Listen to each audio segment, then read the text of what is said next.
Hello friends, நம்ம favourite சீரியல்ல அடுத்து என்ன சுவாரஸ்யமா நடந்திருக்கும் அப்படின்னு சொல்லிட்டு பாத்தீங்கன்னா, நம்ம விக்ரம் இருந்துகிட்டு ரொம்பவே டென்ஷனா வீட்டுக்கு வராங்க. டென்ஷன்றத விட ஒரு பரிதாபம், ஒரு நல்ல எண்ணம் அப்படின்னு சொல்லிட்டு கூட சொல்லலாம்.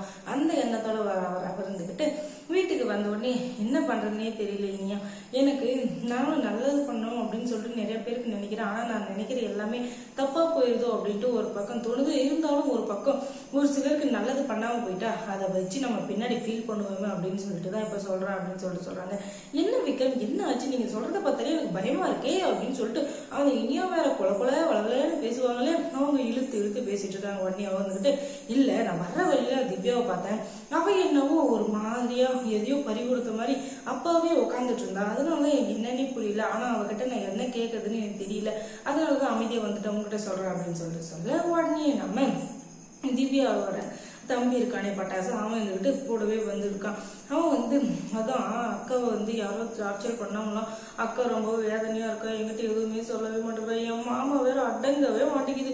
எப்ப பார்த்தாலும் அக்காவை பிடிச்சி அடிக்கிறது, எங்கேயாச்சும் வேலையில கொண்டு போய் சேர்த்து அப்படி இப்படின்னு டார்ச்சர் கொடுக்கும் அப்படின்னு அவன் ஒரு பக்கம் பிட்டை போட்டு விட அது எல்லாம் கேட்கறதுக்காக திவ்யாவை பார்க்கறதுக்காக போயிருக்கான். அப்பதான் எல்லா உண்மையும் தெரிய வருது. நம்ம இனியாக்கிட்ட எல்லா உண்மையா திவ்யா வந்துட்டு சொல்றாங்க. அது என்னன்னா, நான் வந்து வேலைக்கு போற இடத்துல அவர் வந்து சரியில்லை, அந்த மேனேஜர் வந்து என்னை என்னென்னவோ பண்ண சொல்றாரு, அவருக்கு பிடிச்ச மாதிரி நடந்துக்கணும்லாம் சொல்றாரு. எனக்கு ரொம்பவே கஷ்டமா இருக்குக்கா.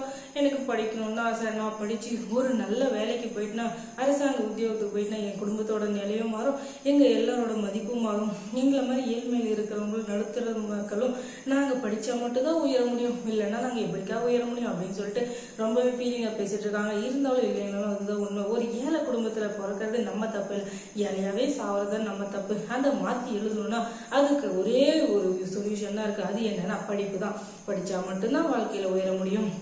அதவே குறிக்கோளா வச்சிருக்க நம்ம விக்ரம் வந்துகிட்டு அதை கேட்ட உடனே சும்மா இருப்பாரா, டாம் டூம்னு எகிரி போய் அந்த ஓனரை பிடிச்சி டமல் டிமின்னு போட்டு தாக்கி அவன் வாயிலிருந்து எல்லா உண்மையும் வர வச்சு அதுக்கப்புறம் அவனை அரெஸ்ட் பண்ற வரையும் போயிடுறாங்க.